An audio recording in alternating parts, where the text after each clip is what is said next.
राष्ट्रीय उत्पन्न ही समग्रलक्षी अर्थशास्त्राच्या अभ्यासातील एक अत्यंत महत्त्वपूर्ण संकल्पना समजली जाते.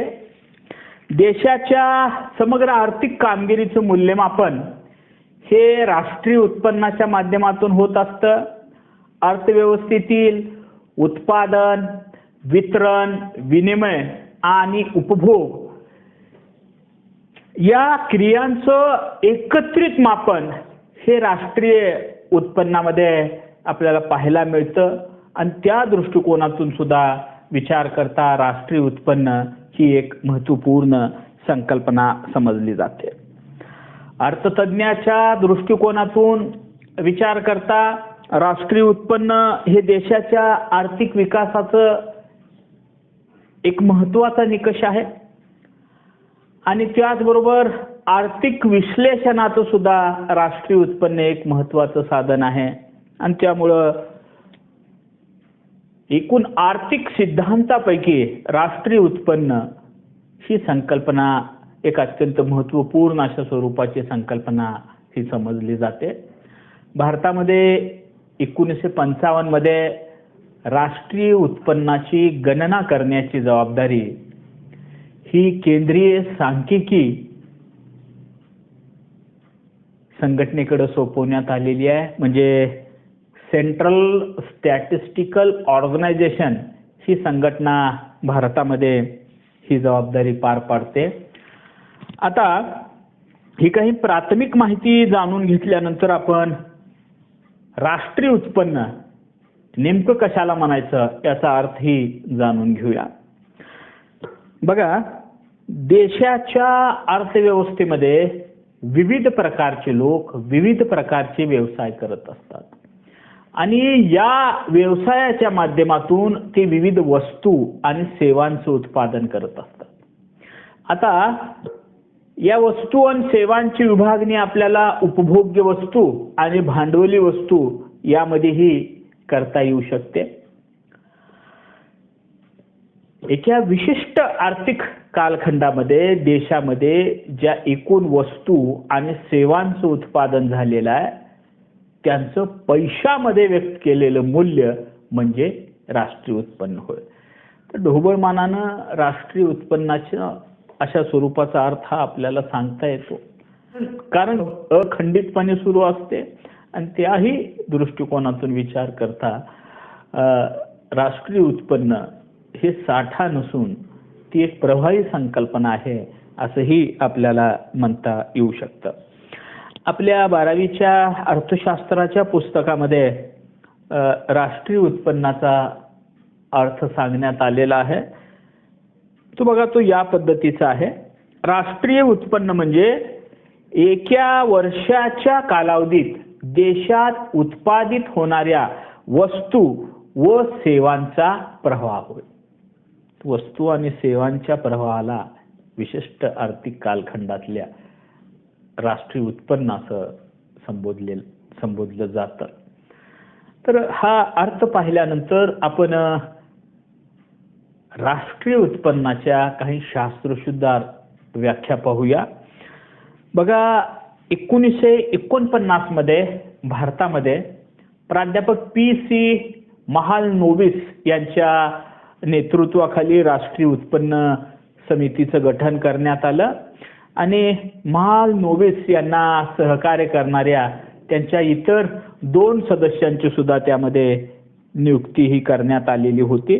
त्यामध्ये प्राध्यापक D.R. गाडगीळ म्हणजे आपल्या महाराष्ट्रातील प्रसिद्ध आर्थिक विचारवंत धनंजय गाडगीळ आणि डॉक्टर V.K.R.V. राव यांचा समावेश करण्यात आलेला होता. तर या राष्ट्रीय उत्पन्न समितीनं राष्ट्रीय उत्पन्नाची एक महत्त्वपूर्ण व्याख्या केलेली आहे. बघा, राष्ट्रीय उत्पन्न म्हणजे एका विशिष्ट कालखंडात निर्माण करण्यात आलेल्या वस्तू व सेवांचे दुहेरी मोजदाद होऊ न देता केलेले मापन होय. म्हणजे एका विशिष्ट आर्थिक कालखंडामध्ये देशात उत्पादित झालेल्या एकूण वस्तू व सेवांचं दुहेरी मापन न होता केलेलं राष्ट्रीय उत्पन्न असं त्यांना म्हणायचं आहे. आता दुहेरी मापन म्हणजे काय, तर दुहेरी मापन म्हणजे राष्ट्रीय उत्पन्नाची गणना करत असताना केवळ अंतिम वस्तू आणि सेवांचं मूल्य हे राष्ट्रीय उत्पन्नामध्ये समाविष्ट केलं जावं. आता बघा, या संदर्भामध्ये आपण एक उदाहरण घेऊया. समजा की देशामध्ये ऊसाचे उत्पादन झालं आणि साखरेचे उत्पादन झालं,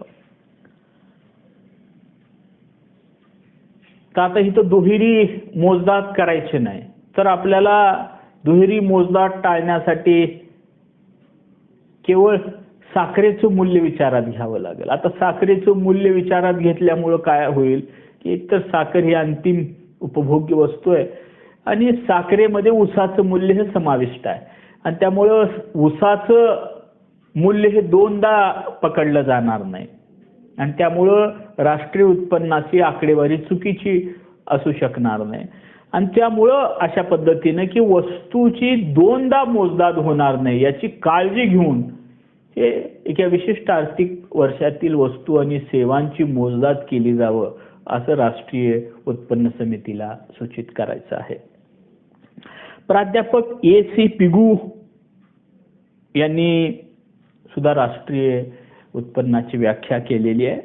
बघा, समाजाच्या वस्तुनिष्ठ उत्पन्नाच्या ज्या भागाची पैशात मोजदाद करता येते असा भाग म्हणजे राष्ट्रीय उत्पन्न होय.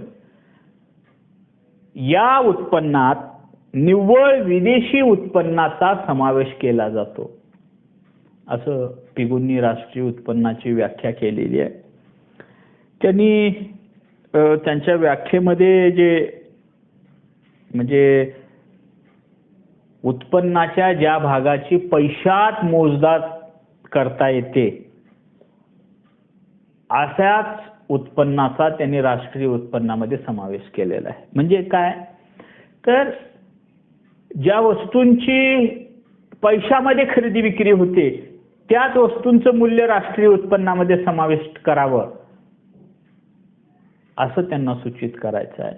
म्हणजे बघा आता या व्याख्येमुळं राष्ट्रीय उत्पन्नाची गणना करत असताना काही अडचणी या निर्माण होतात. आता उदाहरणामध्ये बघा, एका शेतकऱ्यानं 50 क्विंटल तांदळाचं उत्पादन केलं आणि त्या 50 क्विंटल पैकी 40 क्विंटल तांदूळ त्याने बाजारामध्ये विकला. तर आता पिगूच्या व्याख्येनुसार राष्ट्रीय उत्पन्नामध्ये केवळ 40 क्विंटल गव्हाट म्हणजे तांदळाच्या उत्पन्नाचं मूल्य समाविष्ट होईल आणि 10 क्विंटल तांदळाचं मूल्य राष्ट्रीय उत्पन्नामध्ये समाविष्ट होणार नाही. आता हे सुद्धा चुकीचं ठरू शकेल ना, कारण उत्पादन झाले प्रत्यक्ष 50 क्विंटल आणि मोजदाद झाली 40 क्विंटलचे. तर अशा काही तांत्रिक अडचणी पिगूची व्याख्या जर आपण लक्षात घेतली तर निर्माण होऊ शकतात. आता बघा, त्यांनी असंही व्याख्येमध्ये स्पष्ट केलेलं आहे की या उत्पन्नात निव्वळ विदेशी उत्पन्नाचा समावेश केला जावा. अत्यंत रास्त अशा पद्धतीची ही बाब आहे. आता बघा, निव्वळ विदेशी उत्पन्न म्हणजे काय, की देशामध्ये आयात आणि निर्यातीच्या प्रक्रिया घडत असतात, व्यवहार होत असतात. आता समजा आपल्या देशाने 10,000 कोटी रुपयाची निर्यात केली आणि 5,000 कोटी रुपयाची आयात केली, तर आपण निव्वळ विदेशी उत्पन्न म्हणून 10,000 कोटी रुपयाची गणना करायची का? नाही. तर 10,000 कोटी रुपये हे जसं आपलं उत्पन्न आहे तसंच 5,000 कोटी रुपये हे आपलं देणं सुद्धा आहे. म्हणून येणाऱ्या रकमेतून जाणारी रक्कम वजा केली की निव्वळ जी रक्कम उरते त्या निव्वळ विदेशी म्हणजे उत्पन्नाचा म्हणजे निव्वळ विदेशी उत्पन्न किती झालं आपलं, तर 5,000 कोटी. तर या 5,000 कोटीचंच गणना ही या उत्पन्नामध्ये केली जावी. याला निव्वळ विदेशी उत्पन्न असं संबोधलं जातं, तर केवळ याच उत्पन्नाचा समावेश राष्ट्रीय उत्पन्नामध्ये केला जावा. यानंतर शेवटची व्याख्यामध्ये म्हणजे प्राध्यापक आयर्विंग फिशर यांची. तर फिशर असं म्हणतात की राष्ट्रीय उत्पन्न म्हणजे एका वर्षाच्या कालावधीत राष्ट्राच्या निव्वळ उत्पादनापैकी जो भाग प्रत्यक्ष उपभोगासाठी वापरला जातो असा भाग होय.